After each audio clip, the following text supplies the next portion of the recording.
जनाब आप लोगों के सामने हाज़िर हूँ और बात करेंगे आज मोहम्मद रिज़वान की, जिन्होंने फैंटास्टिक परफॉर्मेंस दी, T20 100 बनाया और दूसरे खिलाड़ी बन गए पाकिस्तानी जिन्होंने तीनों फॉर्मेट्स के अंदर 100 बनाया। और हकीकत बात है, आपको उनको क्रेडिट देना पड़ेगा। जितना ज़्यादा उन पर क्रिटिसिज्म होता है तो फुल क्रेडिट टू हिम। लेकिन जो हम बात करेंगे वो थोड़ी सी मुख्तलिफ होगी और बहुत सारे लोगों को शायद पसंद भी नहीं आएगी।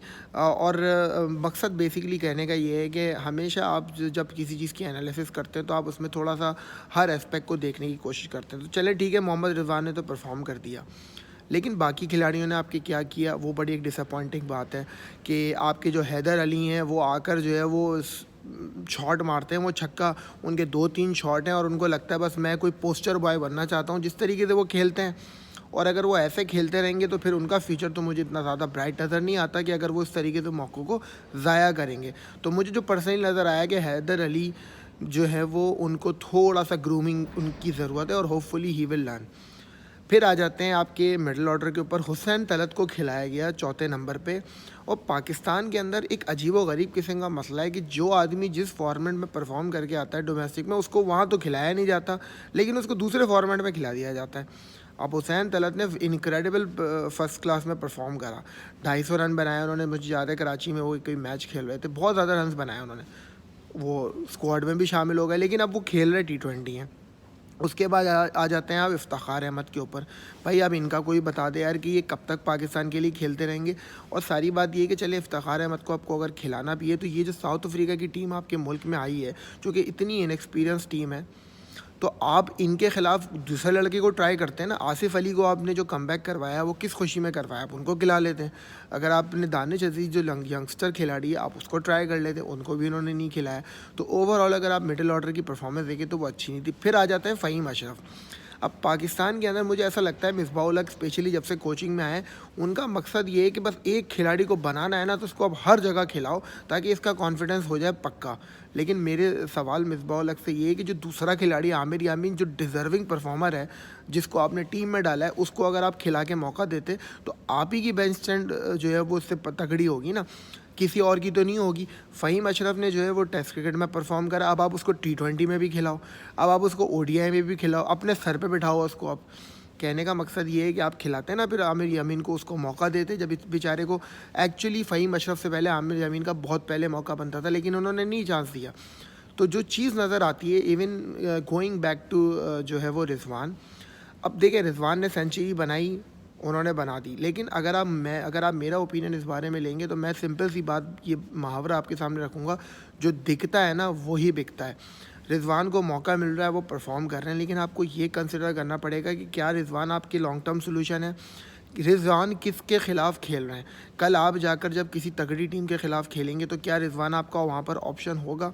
और रिजवान की जगह अगर एक्चुअली कोई ओपनर खेलता तो कितने रन वो बनाता है और क्या वो उसका परफॉर्मेंस से ज़्यादा पाकिस्तानी हो सकता था। लेकिन वही वाली बात है कि राइट नाउ अगर इस बारे में मैं बात करूँगा तो मुझे मालूम है बहुत सारे लोग बोलेंगे कि यार आपको तो पसंद ही नहीं है रिजवान, लेकिन मैं बात कर रहा हूँ किसी और एस्पेक्ट से। मेरा मकसद कहने का ये है कि क्या Rizwan is the best choice you have as an opener in the team, या फिर मिसबाह रिजवान को सिर्फ और सिर्फ ओपनिंग के स्लॉट पे इसलिए खिलाना चाहते हैं क्योंकि वो उन इस वक्त राइट नाउ भाई देखें वो आग के तारे हैं वो, ठीक है ना। बाबर आजम जो है वो नहीं है, तो फिर दूसरे नंबर पे रिजवान इस वक्त पाकिस्तान क्रिकेट के अंदर पूरे जो उनका मैनेजमेंट है PCB, उनके लिए सबसे इंपॉर्टेंट खिलाड़ी वो है। तो अब वो T20 भी खेलेगा। मैंने आपके सामने फ़हीम अशरफ की मिसाल दे दी। हारिस रऊफ आप देख रहे हैं कि टेस्ट स्क्वाड में भी आ जाता है। तो कहने का मकसद ये है, आप अगर 4-6 खिलाड़ियों पर फोकस रखोगे तो जो आपकी बेंच स्ट्रेंथ है वो बनेगी कब। जब तक ये खिलाड़ी खेलेंगे नहीं तब तक आप इनको कैसे बनाओगे। अब उस्मान कादिर हैं, उस्मान कादिर ने कल ज़बरदस्त बॉलिंग करी। जब से वो खेल रहे हैं वो विकटें पे विकटें ले रहे हैं, ठीक है ना। मैंने इनफैक्ट कल शुएब अख्तर को भी सुना, उन्होंने कहा कि यार इससे ज़्यादा तो अच्छी कोई लेग स्पिन बॉलिंग नहीं कराता। अब शुएब अख्तर यार आप इतनी ज़्यादा मुबालगा आराई करते हो ना, सीरियसली मुझे तो कभी कभी हैरत होती है। तुम इतनी बड़ी बड़ी बातें करते हो, मैं 20 साल मीडिया में रहा हूँ, ये रहा हूँ। पहले तो अपने बात करने का तरीका ठीक करो। थोड़ा सा टीवी पे, नेशनल टीवी पे बैठते हो ना, तो ज़रा सा अपनी ज़बान भी ठीक इंसान को रखनी चाहिए। दूसरी बात ये कि उस्मान कादिर खेला किसके ख़िलाफ़ है भाई, ज़रा ये तो कोई मुझे बता दे। उसने T20 खेले जिम्बाब्वे के ख़िलाफ़, जो मैं लिटरली आपको बता रहा हूँ, जिन्होंने ज़िंदगी में कभी लेग स्पिन बॉलिंग नहीं खेली, उनको खिलाफ उसने आउट करे। कल वो खेले क्या नाम है, साउथ अफ्रीकन टीम के खिलाफ, जिन बैट्समैनों को वो आउट कर रहा था, nothing, I am not taking any credit away from Usman Qadir, लेकिन आप अगर आप उनका गेम देखो स्पिन के खिलाफ, मतलब मुझ जैसा बंदा जो इतनी कोई इंटरनेशनल क्रिकेट ये नहीं खेला या बड़ी क्रिकेट नहीं खेला, वो लोग बता सकते हैं कि कितना पुअर उनको लेग स्पिन खेलना ही नहीं आती। और सबसे बड़ी बात मैं आपको ये बताऊं कि अगर कोई लेग स्पिनर, क्योंकि मैं ख़ुद भी कभी कभी पार्ट टाइम लेग स्पिन कराता हूं, लेग स्पिनर बॉलर को अगर कोई सामने ऐसा बंदा खड़ा हो जाए ना जिसको नहीं खेलना आती लेग स्पिन, तो लेग स्पिनर के लिए विकेट लेना बहुत ज़्यादा आसान होता है। तो इसलिए हमें बड़ा मेक श्योर करना पड़ेगा कि हम किसी भी बंदे को जब प्रेस करें तो उसको इतना ना ज़्यादा प्रेस करें कि उसका दिमाग भी बेचारे का ख़राब हो जाए, या किसी अब और बंदे को जो है वो हम कहने का मकसद ही कि उसको उतना ही प्रेस करें जितनी उसकी बनती है। जहाँ तक रही बात उस्मान कादिर की, मैं सिंपल सा आपके सामने ये आर्ग्यूमेंट रखूँगा, अगर वो इतने ही बड़े बॉलर हैं तो पीएसएल में क्यों नहीं होते वो फर्स्ट चॉइस?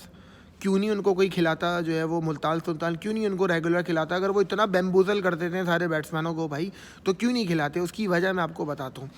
जब उस्मान कादिर के सामने नेशनल T20 हो, चाहे वो पीएसएल हो, जब भी वो खेले, जब हम उनके सामने तगड़ा प्लेयर आता है, वो करते हैं पीछे बॉल, और पीछे बॉल करेगा लेग स्पिनर तो फिर वो आउट नहीं कर सकता। और वो अब आगे बॉल क्यों कर रहे हैं? क्योंकि उनको पता है कि ये जो सामने बैट्समैन है उसको खेलना ही नहीं आती लेग स्पिन। तो कहने का मकसद ये है, कोई मैं क्रेडिट नहीं ले रहा हूँ उस्मान कादिर से, लेकिन उस्मान कादिर को अब तक बाकायदा, वो कहते हैं ना एक पोस्टर बॉय होता है, एक प्यारा सा बच्चा होता है, उसको बाकायदा पूरी एक चीज़ बना कर दी जाती है कि जाओ बेटा जाओ परफॉर्म कर दो, यहाँ भी नहीं करोगे परफॉर्म तो फिर जाओ। कहने का मकसद मेरा ये है, वी हैव टू सी कि आगे उस्मान कादिर तगड़ी ओपोजिशंस के ख़िलाफ़ कैसा खेलते हैं।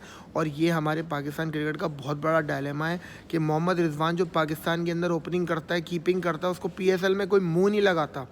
बाबर आजम जो पाकिस्तान के सारे फॉर्मेट का कप्तान है, उसको पाकिस्तान सुपर लीग के अंदर किसी ने कप्तान नहीं बनाने का आज तक नहीं सोचा। फिर रही बात आपकी उस्मान कादिर, जिसको एक दो मैच खिलाते हैं पूरे पीएसएल के अंदर, 2 पीएसएल तो मेरे ख्याल में वो खेल चुका है। तो कहने का मकसद ये, पूरी दुनिया में ऐसा कहीं पर भी नहीं होता जो हमारे यहाँ पाकिस्तान के अंदर होता है। हमारे यहाँ पीएसएल के अंदर, क्योंकि जाहिर सी बात है भाई, हर आदमी कहता है हमें तो बेस्ट चाहिए आदमी, तो वो तो खिलाएगा शजील खान, वो तो खिलाएगा आज़म खान, वो तो खिलाएगा फ़खर जमान। लेकिन जब पाकिस्तान क्रिकेट टीम की बात आती है, वहाँ पर मसला ये आ जाता है कि यार किसको ऊपर लेके आना है, किसको नीचे लेकर आना है। यार देखो, अब तो सरफराज का पत्ता पक्का हो गया। वो मोहम्मद हफीज़ है ना, वो छोटा आदमी जो जिसने ट्वीट करा है कल कि जो है वो कि अपना मोहम्मद रिजवान, आपने तो आप तो सारे फॉर्मेट के नंबर 1 कीपर हैं, और अब सब लोगों को ये बात समझ में आ जानी चाहिए यार कितना छोटे आदमी हो तुम। पहले तो तुम ये बताओ कि तुम T10 के अंदर जाकर नोट कमा रहे थे जब यहाँ पाकिस्तान साउथ अफ्रीका से खेल रहा है। इतनी तुम बड़ी बड़ी बातें कर दो, 20 साल में तुमने किया क्या है मोहम्मद हफीज़? मुझे ये बता दो। तुम 30 का एवरेज है ODI का, 25 का एवरेज तुम्हारा जो है वो शायद टेस्ट क्रिकेट का होगा, या 30 का होगा।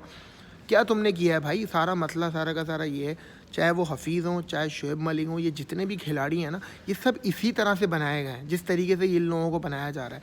कहने का मकसद ये है, हमारे यहाँ पाकिस्तान क्रिकेट के अंदर मेरिट पे सिलेक्शन नहीं होती, किसी चीज़ की कोई समझ नज़र नहीं आती। बहरहाल खैर, anyway, moving back to the second T20, let's see कि पाकिस्तान कैसे परफॉर्म करता है। होपफुली जो नए लड़के दिए आए हैं उनको मौका मिले और वो आकर परफॉर्म करें और पाकिस्तान की बेंच स्ट्रेंथ बेहतर हो। होपफुली मैं उम्मीद करूँगा कि मिसबाह उल हक नए लड़कों को चांस है। आपके साथ दोबारा मुलाकात होगी। अल्लाह हाफ़िज़।